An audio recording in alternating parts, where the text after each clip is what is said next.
নেমু পাত আৰু কঁঠাল পাতৰ দৰে দেখা এই পাপৰবিধ বাৰু আপোনালোকে বনাইছেনে? ঘৰতে দোকানৰ পৰা ননাকৈ ঘৰতে বনাই পেলাই খাব পাৰি। এয়া মই পাপৰখিনি ভাজি ৰাখিছিলোঁ আৰু আৱাজ চাওকচোন ইমান ধুনীয়াকৈ পাপৰ হৈছে। আপোনালোকে ঘৰতে বনাই ল'ব পাৰিব। তেনেহ'লে বলক ভিডিঅ'টো প্ৰথমৰ পৰা আৰম্ভ কৰোঁ। এইখিনি লৈছোঁ মই পিঠাগুড়ি চাউলৰ পিঠাগুড়ি হয়, আপোনালোকে ঢেঁকীত বা মিক্সিত খুন্দি পেলাই ল'ব পাৰিব।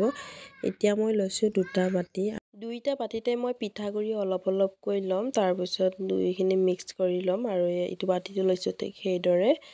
লগতে মই এতিয়া পানী অলপ দি দিম আৰু পানীখিনি দি মই মিক্স কৰি ল'ম। একেবাৰে টানো নহয় আৰু একেবাৰে ঢিলাও নহয়, এই পৰ্যায়ত মই ৰাখিম।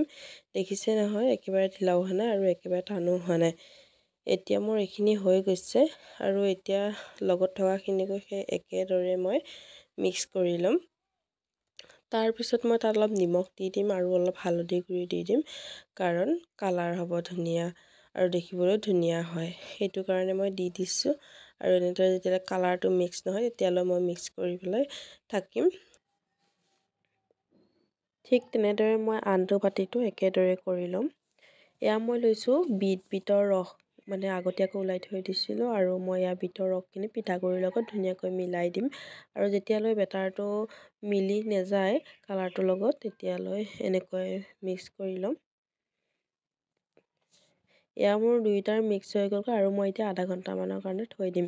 লগতে লৈ লৈছোঁ মই কঁঠাল পাত, আৰু কঁঠাল পাত যিহেতু তাতেই মই বনাম এই পাপৰবিধ আৰু খাবলৈ বহুতেই সোৱাদ হয়। লগতে লৈছোঁ নেমু পাত, এই নেমু পাতত বনালে বহুত ধুনীয়া সোৱাদ হয় পাপৰবিধ। আৰু লগতে এইফালে জুই জ্বলাই লৈছোঁ, লগতে চৰুও বহাই দিছোঁ মই।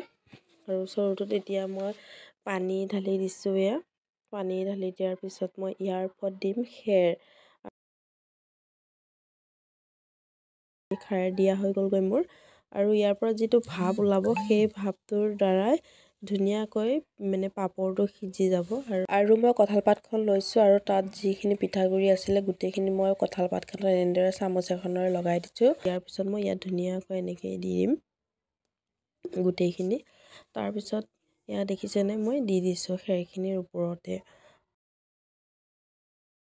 এয়া কাঁহী এখনেৰে ঢাকি দিছোঁ আৰু অলপ পৰ থৈ দিয়াৰ পিছত ধুনীয়াকৈ সিজি যাব। আপোনালোকক দেখাই দি আছোঁ, এয়া দেখিছেনে ধুনীয়াকৈ সিজি গৈছে। আৰু ইয়াৰ পৰা এনেকৈ আনি পেলাই নিৰ্দিষ্ট ঠাইত আপোনালোকে থৈ দিব লাগিব। তেনেহ'লে মই গোটেইকেইটা বনাই দিওঁ, আপোনালোকে চাই দিব ভিডিঅ'টো আৰু লাইক কমেণ্ট কৰিবৰ কাৰণে নাপাহৰিব, লগতে পেজটো ফ'ল' কৰিব।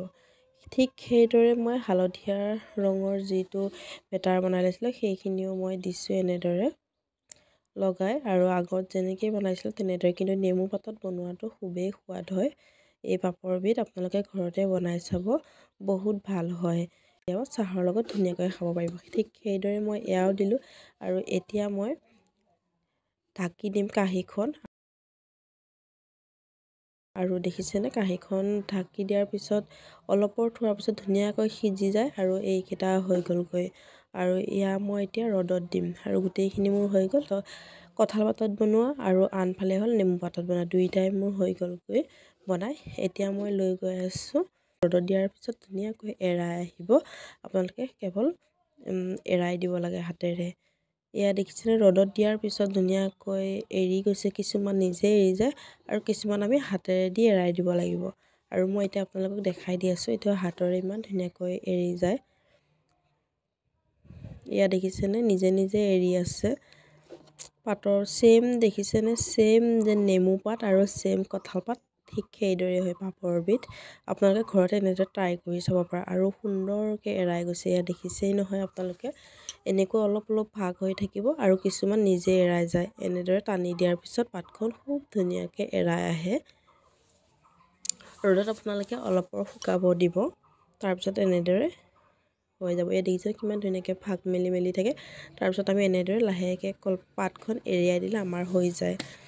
এয়া আমাৰ পাপৰ গুচাই ৰেডি হৈ গ'ল। ধৰিব পাৰিছেনে কঁঠাল পাত নে নেমু পাত, অৰিজিনেল যেন লাগিছে। আৰু এনেকৈ আপোনালোকে বছৰটো ধৰি ৰাখিব পাৰিব।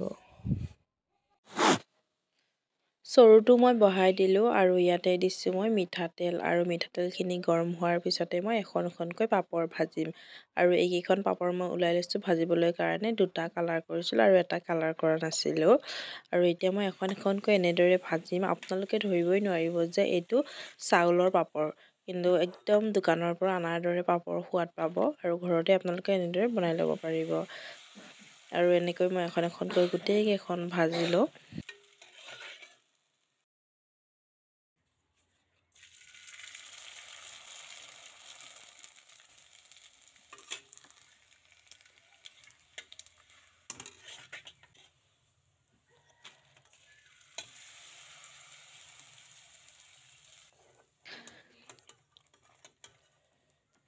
পাপৰ ভাজি মোৰ হৈ গ'লগৈ আৰু দেখিছেনে এইকেইটা পাপৰ আৰু আপোনালোক ভাঙি দেখাইছোঁ ইমান ধুনীয়া মচমচীয়া হৈছে দেখিছেনে। আৰু আপোনালোকে ঘৰত সকলোৱে ট্ৰাই কৰিব পাৰে আৰু বনাই চাব এবাৰ।